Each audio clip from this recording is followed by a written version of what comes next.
Penn State is making a strong push for multiple elite defensive back targets, and they're in pretty good standing with most of them.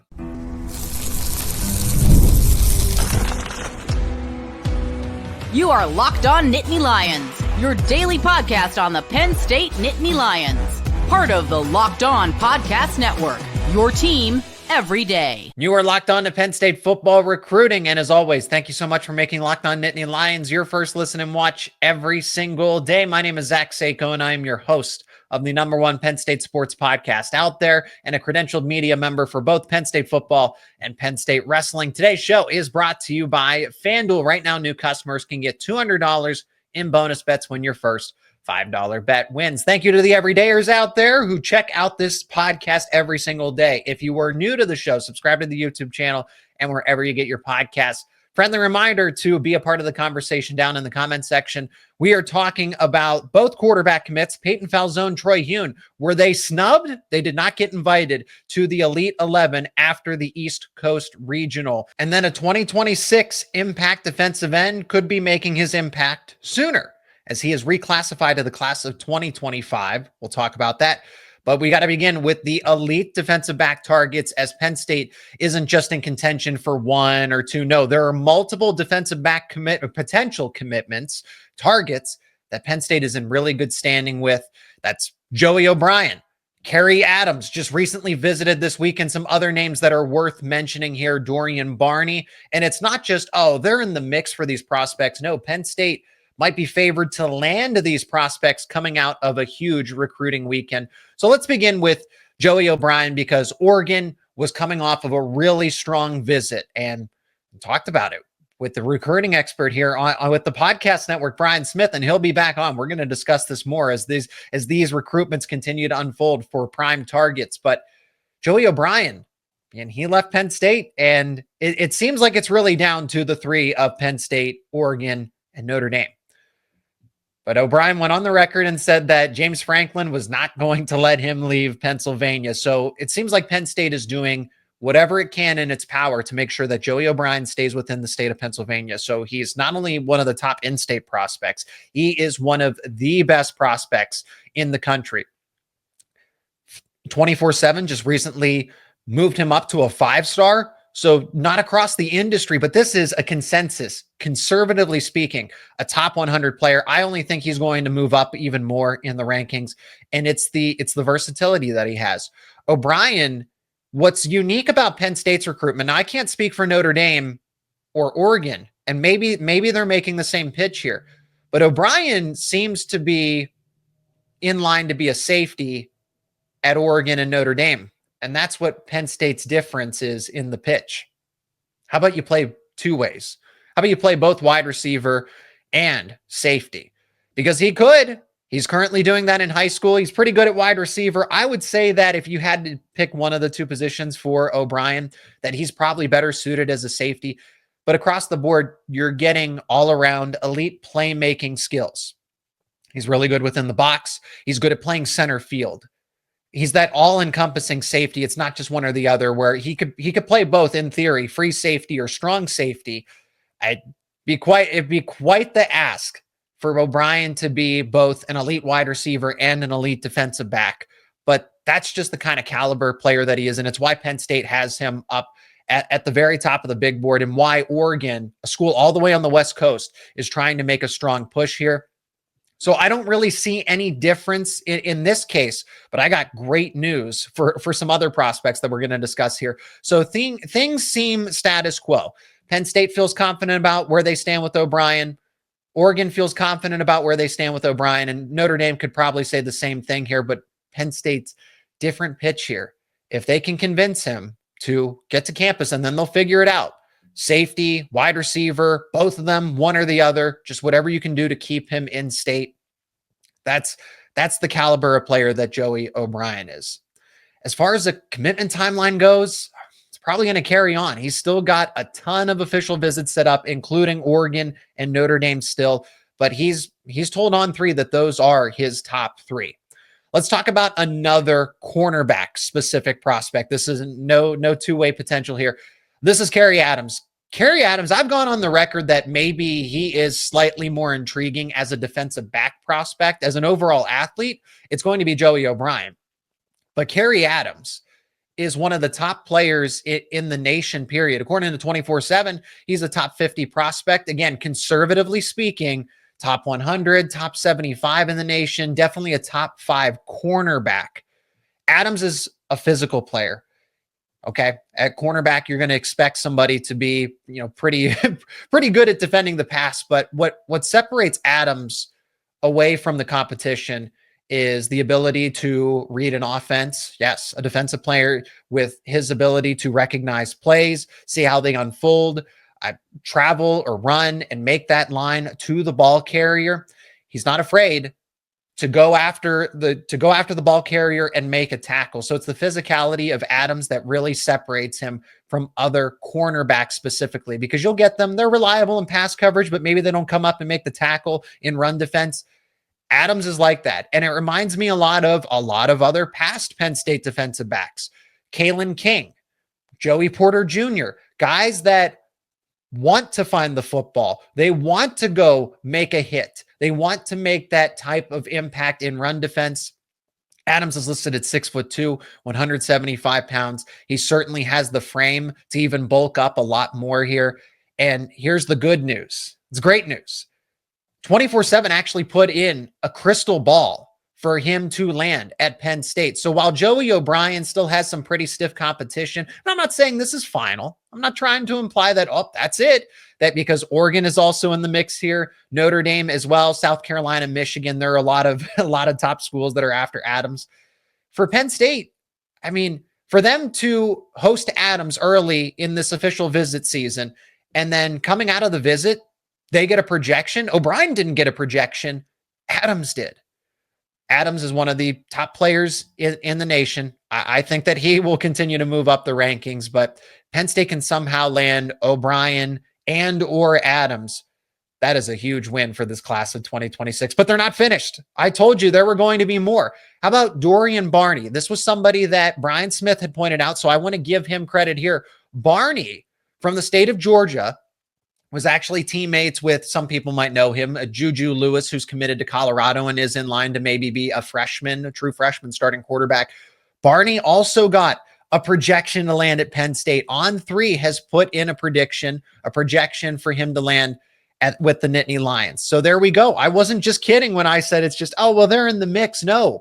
Adams, projection to land at Penn State. Barney, projection to land at Penn State.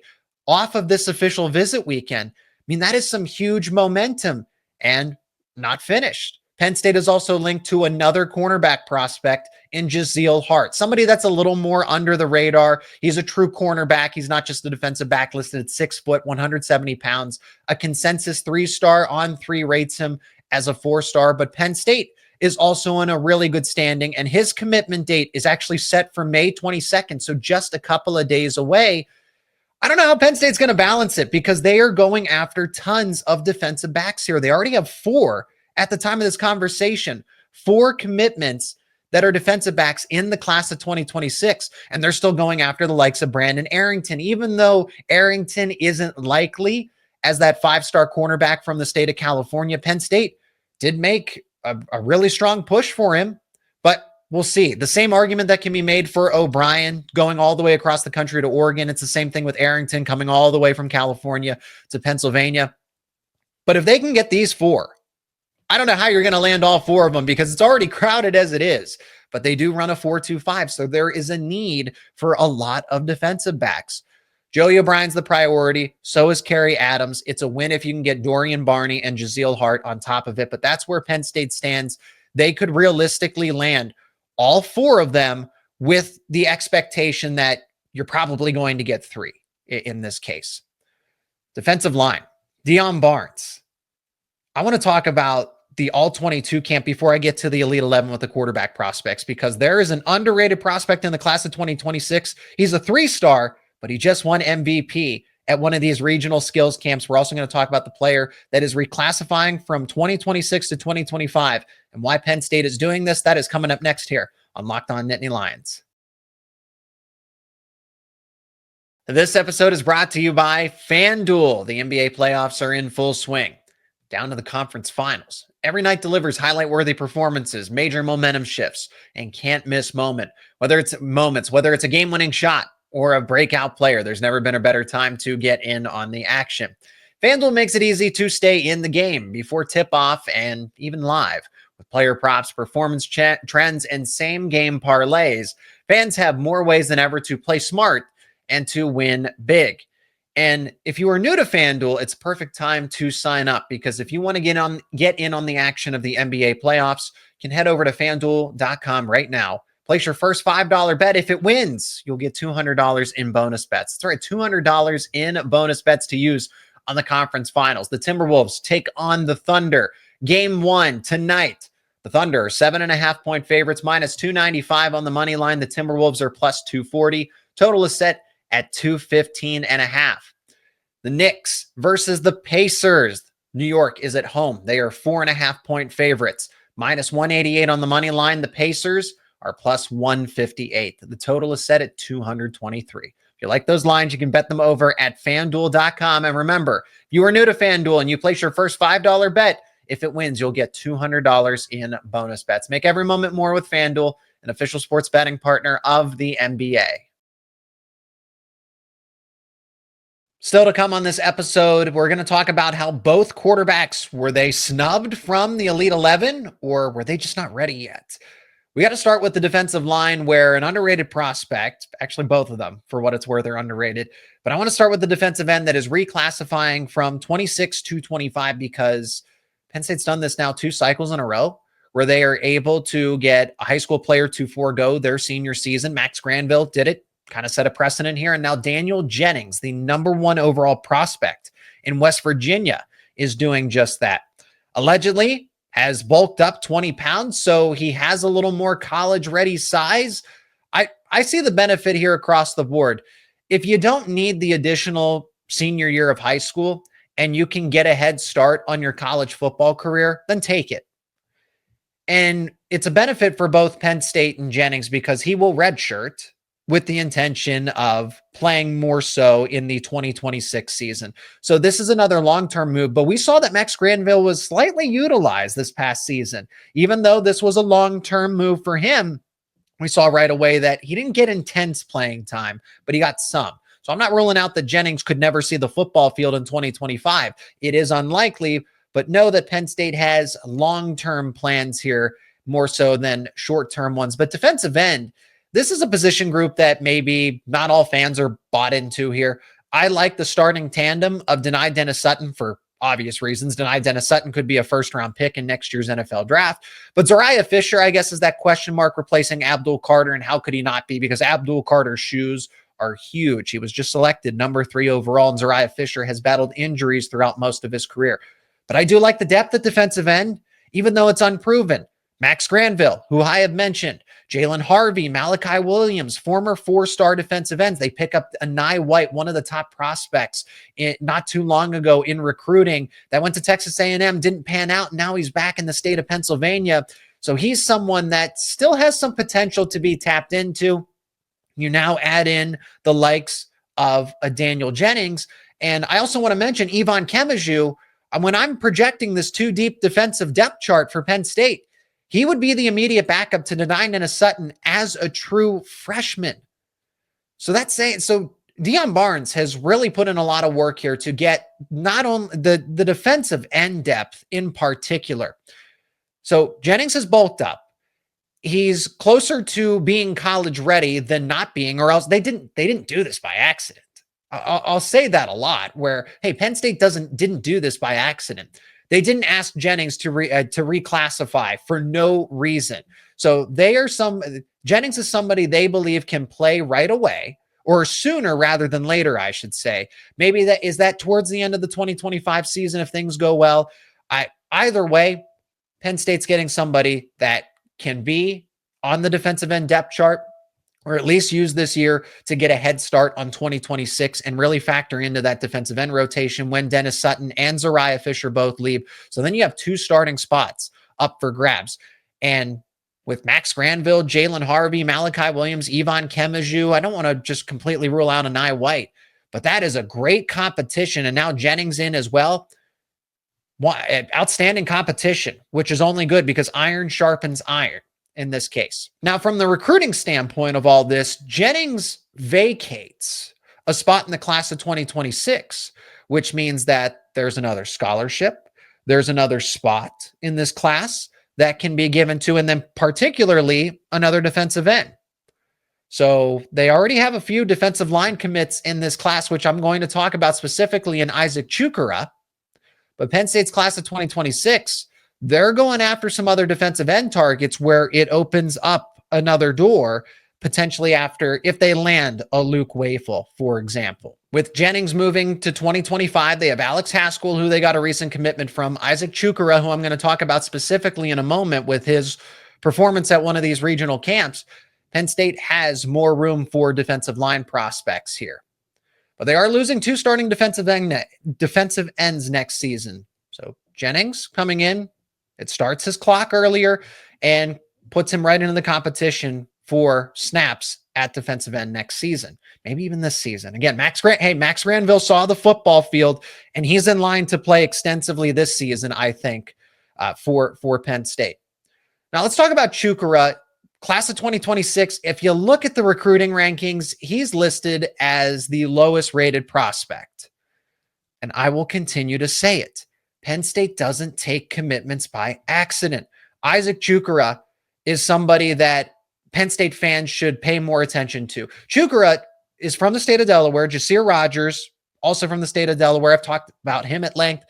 Chukwurah, though, he just won MVP at the recent, so it's the Elite 11, but it's also the All-22 camp, meaning that offensive linemen, defensive linemen, wide receivers, tight ends. Luke Reynolds actually won MVP at one of these All-22 camps.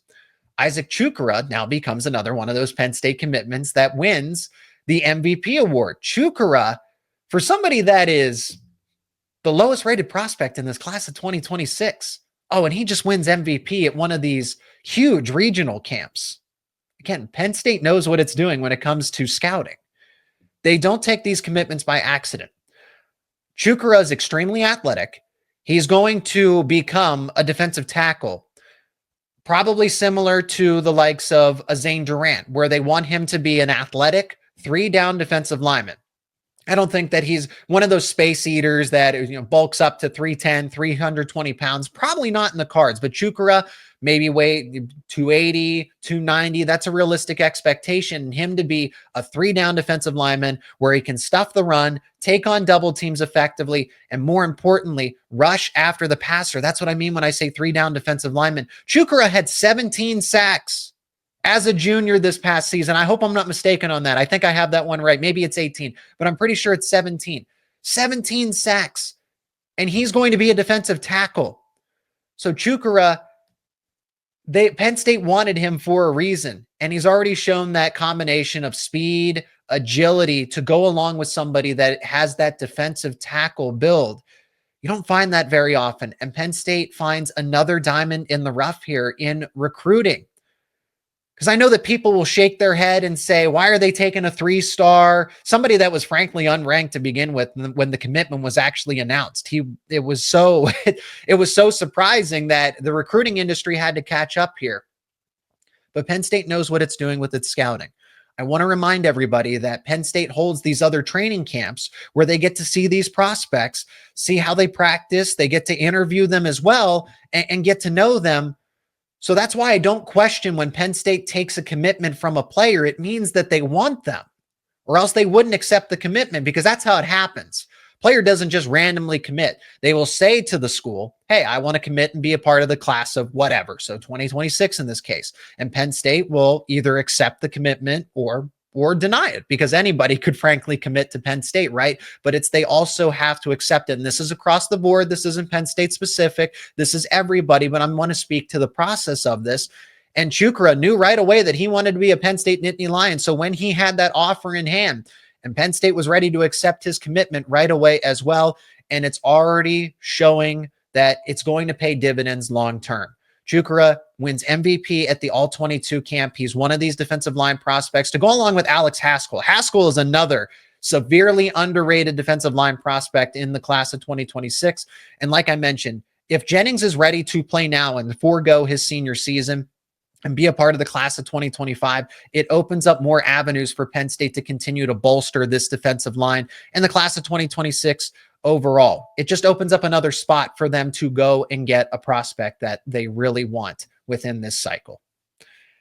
Now the quarterback commits, because while Chukwurah had a nice performance at the All-22, the Elite 11 was going on in State College as well, and neither Penn State quarterback commit. Troy Huhn, Peyton Falzone, they did not get invited, like Ethan Grunkemeyer did, to the Elite 11 final.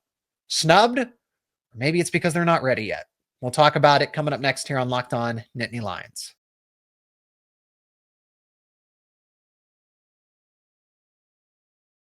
No invites to the Elite 11 for either quarterback prospect. Now, granted, there could be an at-large invite down the road for Peyton Falzone and Troy Huhn, but coming out of the State College Regional, they did not get the invite like an Ethan Grunkemeyer did, and Ethan Grunkemeyer actually won the top passer from that Elite 11 camp.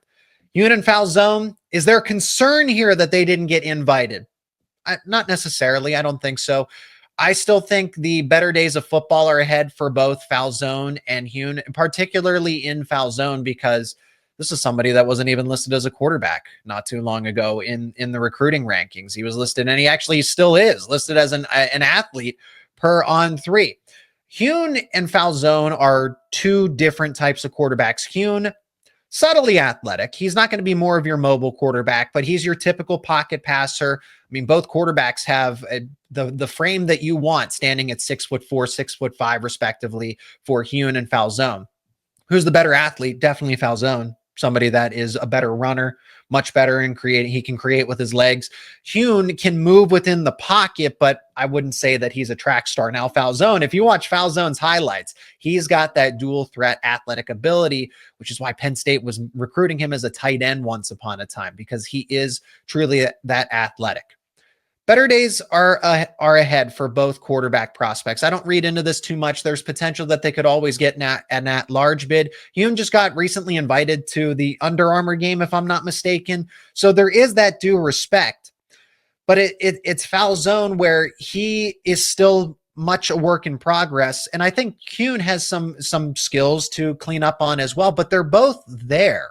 They're both coveted quarterback prospects in the country, and Penn State has both of them in the class of 2026. In this day and age with NIL and the transfer portal, and Penn State's able to land not one, but two coveted quarterbacks in the class of 2026, I think speaks volumes about what they've done at the quarterback position over the past few seasons, what they've been able to do under the direction of a Danny O'Brien, who's still fairly new to the coaching circuit and everything else. James Franklin's talked about his potential of what Danny O'Brien can be in college football, but where he is in college football presently, and to get conservatively to top 20, top 15 quarterbacks in Troy Huhn and Peyton Falzone does say a lot here.